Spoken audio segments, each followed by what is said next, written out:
Bueno, lo que sabemos que ocurre todos los años, que no pasa nada, que anuncian exactamente lo mismo, que siguen profundizando el camino de la destrucción del país, que no saben hacer otra cosa.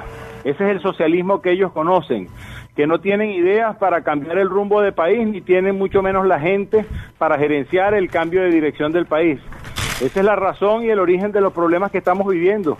Por eso no creo que el país deba hacerse muchas expectativas con los cambios, al contrario, creo que los cambios servirán para seguir empeorando la capacidad de desarrollar el país, de mejorar la calidad de vida y sobre todo de resolver estos problemas inminentes de déficit en todos los servicios públicos. La luz se irá con más frecuencia y tendremos problemas de abastecimiento como los tenemos a diario. Yo le puedo poner el ejemplo de la harina de precocida. Hay un déficit de 500,000 toneladas en 2 meses, 3 meses. Si no importan el maíz que antes se producía en Venezuela, pues el gobierno va a tener que afrontar una crisis porque el 52% de la industria de harinas precocidas la maneja el gobierno y es allí donde está el problema. Y el déficit de la producción de maíz es recurrente en los últimos años cuando antes lo producíamos plenamente. Ese es el origen de esta intervención al campo, ese es el origen de esta actitud antiempresa, antiindustria que es la que maneja el gobierno. Todo el tiempo en un proceso burocrático de inspecciones, de supervisiones, de persecución y por supuesto de esa manera no crece ningún país ni nadie invierte en él. Ahora, usted señala que en la primera parte de su exposición que el gobierno no tiene ni idea cómo manejar esta situación, hacia dónde vamos a ir, porque estamos atravesando una grave crisis económica que le está pegando durísimo al bolsillo a los venezolanos y además esto se suma al tema de la escasez. ¿Tiene la oposición idea de cómo salir de la crisis? Le preguntamos a usted.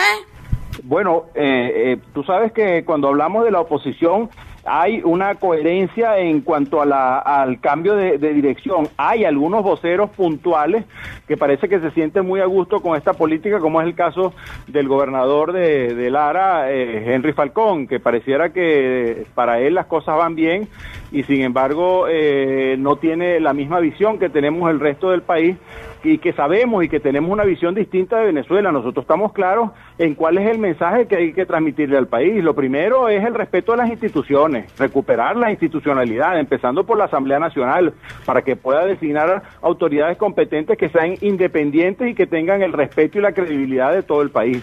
En segundo lugar, el respeto al diálogo tripartito del sector laboral y empresarial para que tengamos unas condiciones que vayan más allá de un periodo presidencial. En tercer lugar, buscar el ingreso en dólares que no solamente dependa del petróleo, que como vemos está en una crujida y que Venezuela, este gobierno en particular, ha puesto todo el peso allí y que vemos el debilitamiento, entre ellos, por supuesto, el tema de los bonos, que hay unos anuncios de bancos internacionales que hablan de una dificultad para el gobierno para poder afrontar sus pasivos. Entonces, ¿cómo se hace eso? Bueno, trayendo la inversión, especialmente en el turismo, una inversión en turismo que trae dólares inmediatamente y que pueda producir empleo y generar capacidad de recuperación, pero por supuesto hay que hacer todo el énfasis en que esos financiamientos que se han hecho a todos los países se pongan en manos de los jóvenes que salen de las universidades para que se vayan al campo, para que recuperen la industria, el comercio que está tan destruido que seguramente hay capacidad para que cualquier proyecto en este país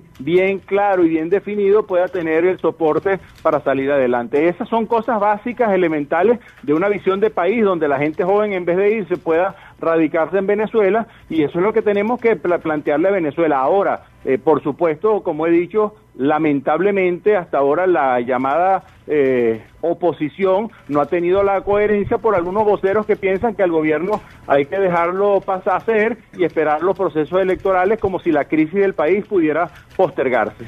Usted había realizado una declaración hacia Henry Falcón, decía, Henry Falcón es más oportunista que progresista, había señalado a finales del año pasado. Ahora, la oposición está convocando una gran asamblea y aparte de eso una marcha con las ollas vacías. Y Henry Falcón el día de ayer ha señalado en una declaración que mira, que no estamos para marchar, que dejen eso así. ¿Cómo están manejando eso allá en el estado Lara, ese tema de sumarse o no? ¿O es que Henry Falcón no va a ir a la gran asamblea esa nacional que está convocando María Corina, Capriles y ahora Voluntad Popular, que ahora como que van todos por un mismo camino? Claro, me imagino que no irá. Esa es la actitud que ha tenido. Él siempre ha sido un opositor a las manifestaciones, a los sectores de los estudiantes. Ha sido realmente una persona que ha maltratado al sector educativo, al sector de los maestros, de los profesores.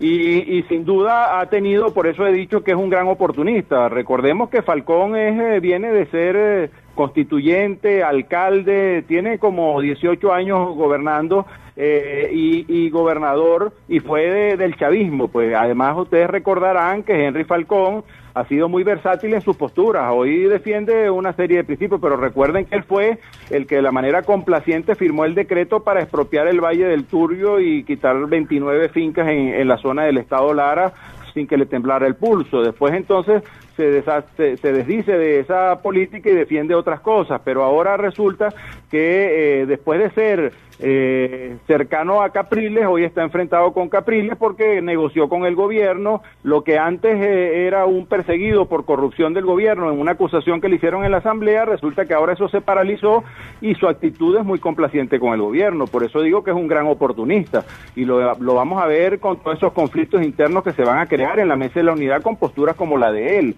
Hoy lo verán con su aliado, por supuesto, en la televisión, Vladimir Villegas, que para los que no recuerdan, Vladimir Villegas fue candidato a la Asamblea Nacional por el Estado Lara, que no tiene nada que ver con el Estado Lara, pero fue en representación de Henry Falcón. Entonces vemos como dentro de la oposición hay muchos acomodos allí que sirven y ayudan al gobierno a dividir y a postergar las posturas firmes, claras y contundentes que hay que hacer en la oposición. Por eso digo que es oportunista y lo veremos en esta oportunidad. Estuvo con el gobierno, después estuvo con Capriles, ahora está enfrentado con Capriles y está haciéndole realmente el juego al gobierno en estas posturas, y yo creo que esa es la verdadera tragedia que tenemos en la oposición, personas que no representan realmente el cambio de dirección del país, y ese es el mensaje y esa es la debilidad que hasta ahora ha venido ocurriendo en la oposición. Lo que pasa es que por fin estamos viendo lo que es una necesidad, que los que verdaderamente tienen esa capacidad de transmitirle al país el respaldo de las mayorías, como son Leopoldo, María Corina, el mismo Ledesma y ahora Capriles también incorporado en este grupo. Me parece que ese mensaje podrá orientar mucho mejor al país y dar un cambio en la coherencia de la oposición, independientemente que Falcón haga lo que le parezca, que probablemente pueda al final terminar regresando a sus orígenes. No sé si me queda claro que el gobernador del estado Lara, Henry Falcón, está, de acuerdo a lo que usted declara, está simpatizando, coqueteando otra vez con el gobierno nacional para que le congelen ciertas investigaciones que tiene en la Comisión de Contraloría. No, eso señalado por los mismos diputados de la Comisión de Contraloría y de los mismos del oficialismo. La investigación con Falcón se paralizó, eso es lo que está claro, porque ellos lo acusaron y eso se paralizó a nivel de la Fiscalía. Y por supuesto, a juzgar por las posiciones de Falcón, lo vemos en una actitud sumamente complaciente con el gobierno, en todas sus expresiones desde hace algún tiempo para acá. Muy cercano a Maduro, ha estado siempre, no ha sido jamás en estos tiempos, ha tenido una palabra de crítica al gobierno en absolutamente nada, sino en cosas, se sabe, genéricas y tratando de mantenerse a dos aguas para que pareciera que forma parte de la oposición, cuando yo creo que es un factor de desintegración de la oposición, y lo estamos viendo también en la mesa del Estado Lara, pues, ¿no? Allá quería entrar. ¿Cómo está la situación entonces política en el Estado Lara de acuerdo a la oposición? Porque si era el que mantenía la aglutinaba gran parte de la oposición en el Estado Lara, ahora con esta situación, entonces, ¿están divididos allá también? Bueno, lo de aglutinar es difícil. Lo que pasa es que lo que ha hecho es tratar de intervenir y de penetrar los dirigentes de los partidos a nivel local y, por supuesto, es que es muy difícil pretender aglutinar a una oposición cuando estás en una posición de gobierno. como gobernador y estás promoviendo tu propio partido, un partido nuevo. Recordemos que Falcón fue, aparte de ser del PSV, después estuvo en el PPT, después estuvo con Podemos y ahora está fundando esto que se llama Avanzada Progresista, que durará lo que dure él allí en la gobernación, pero en todo caso este movimiento ha ido obteniendo dirigentes de los otros partidos, entonces por supuesto genera un conflicto, porque los otros partidos se dan cuenta de que como tiene los recursos que también le da el gobierno y que dispone ahora, es el que financia y el que apoya a algunos de estos grupos y de esa manera ha ido pues debilitando a las otras organizaciones políticas y tratando de fortalecer la de él, y por supuesto eso genera pues, resquemores, fracturas, expulsiones, conflictos internos que se ven reflejados en la mesa de la unidad. Yo creo que al final todas estas cosas y todas estas debilidades se solventan con un solo tema. Primero, el limitar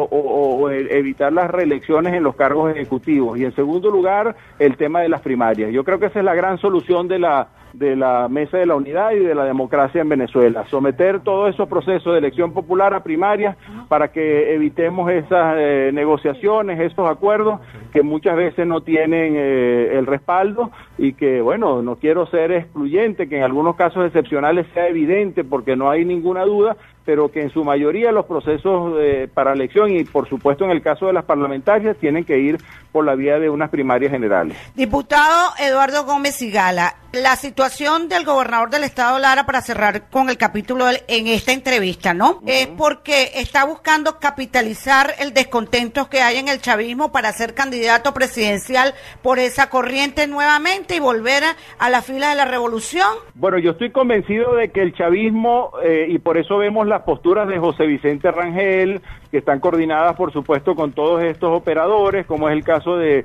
Vladimir Villegas y todas estas cosas, en promover a Henry Falcón para que sea el candidato de la oposición. Yo creo que eso es lo que están buscando, que sea el candidato de la oposición. Claro que no lo será. El candidato de la oposición, no el candidato del chavismo. Ese es el candidato que el chavismo escogió en la oposición y por eso lo están promoviendo y apoyando, porque de esa manera ellos consideran que dividen a la oposición. Por lo tanto, es una forma de contribuir y apoyar al gobierno, dividir a la oposición, y eso es lo que está haciendo, ser un factor dentro de la oposición para luego de esa manera presentar las divisiones en todo lo que veamos, y con toda seguridad será candidato. Ya él, después que se pegó de Capriles para proyectarse a nivel nacional, ahora está enfrentado con Capriles y por supuesto con todos los demás desde hace mucho tiempo, y seguramente será con la ayuda del gobierno el único que tiene los recursos para hacer campañas en los medios, campañas a nivel nacional, campañas en la televisión, y es a la gobernación que le asignan los recursos para que pueda financiar pues toda la promoción de esa organización política por todo el país, y por lo tanto yo lo he señalado, ese es el candidato que el gobierno escogió para que le sea más útil desde la